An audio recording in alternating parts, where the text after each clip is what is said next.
안녕하세요, 청신호 가족 여러분. 오늘 제가 이렇게 천사의 날개로 여러분께 인사드립니다. 천사일까 혹은 외계인일까? 무슨 말씀이냐고요?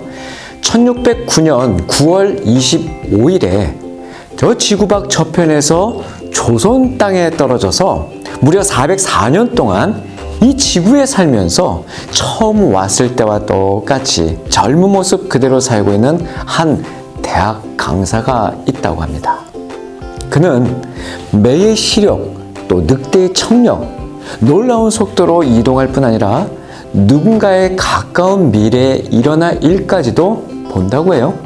지구를 떠날 그날까지 아주 고요하고 품격 있으며 누구에게도 방해받지 않으면서 살 요량으로 자신이 가진 모든 능력을 철저히 숨기고 절대로 쓰지 않는 그 사람.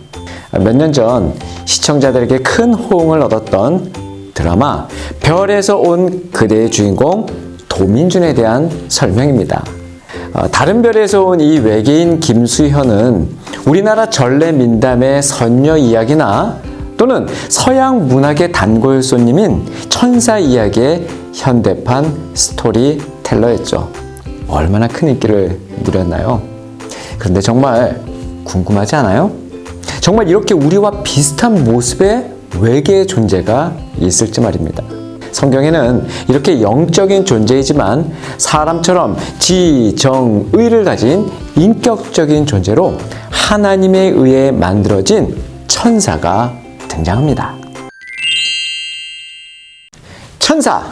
천사는 하늘청 그리고 불일사에서 하늘의 심부름꾼 이렇게 보면 되죠. 방금 말씀드렸던 것처럼 우리 인간이 갖고 있는 지정의 이 인격의 3요소라고 할 수 있는데요. 천사는 사람과 같은 몸은 없어요. 또 성의 구별도 없지요. 남자 여자, 또 결혼도 하지 않으며 불멸의 존재입니다. 필요에 따라서 사람이나 동물의 모습으로 나타나기도 하고 사람과 대화를 나누기도 하지요. 천사는 큰 능력과 지혜를 가졌지만 하나님처럼 전지전능한 존재는 아닙니다. 또 그 수가 엄청나게 많아서 군대처럼 조직화되어 있기도 하지요. 하지만 하나님은 천사는 사람에게 경배의 대상이 될 수 없다고 확실히 금을 그어 놓으셨어요. 사람은 하나님의 자녀이고 천사는 하나님의 종이기 때문이죠. 사실 이 천사라는 말 자체가 하나님이 부리는 심부름꾼이라는 뜻이잖아요. 그러니 천사들의 역할은 아주 명확하답니다. 주로 하나님을 섬기고 하나님의 명령을 따라 봉사하는 일을 하는 것이 천사의 임무이죠.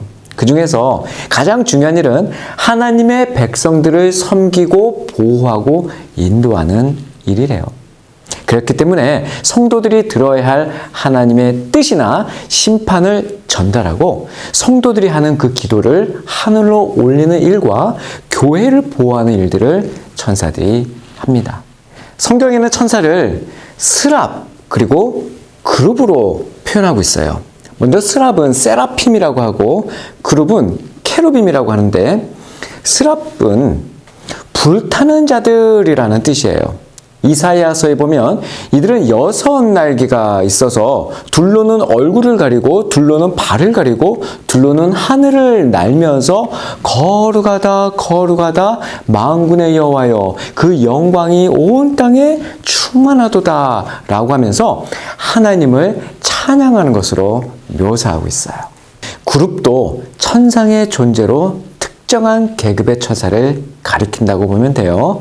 자, 그룹이라고 했는데 우리가 보통 그룹 하면은 무슨 현대그룹, 삼성그룹 같은 회사를 생각하는데요. 이 그룹은 우리말을 그렇게 써서 그렇지 사실 케루빔이라고 이야기할 수 있습니다. 케루빔, 그룹.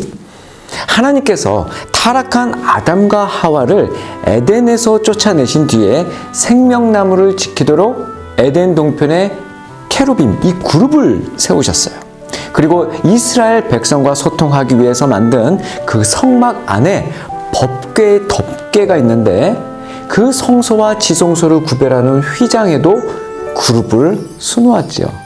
솔로몬 성전에도 종려꽃과 함께 그룹이 새겨져 있어요. 하나님의 임재하심과 보호하심을 의미하는 그것이지요.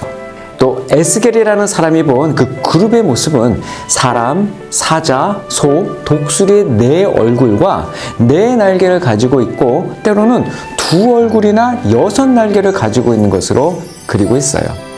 이렇게 스랍과 그룹이 천사의 정체를 밝힌 것이라면 성경에서 구체적으로 실명이 공개된 대표적인 천사 둘을 소개할까 합니다. 바로 천사장 가브리엘이에요. 그리고 미가엘입니다. 우선 가브리엘 천사장은 처녀인 마리아에게 나타나서 예수님의 동정녀 탄생에 대한 메시지를 전해주었죠.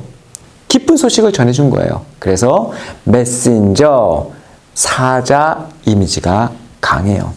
또 반면에 미카엘 천사장은 하나님을 위해서 악에 대하여 싸우는 전사의 이미지가 강하죠. 그래서 많은 사람들은 가브리엘을 온화한 계시의 천사, 미카엘을 무서운 힘의 천사로 보기도 한답니다.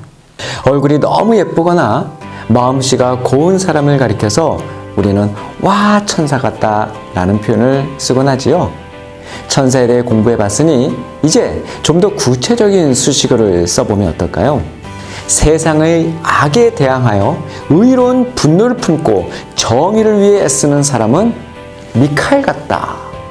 또 세상을 행복하게 만드는 사람은 기쁜 소식을 전하는 가브리엘 같다.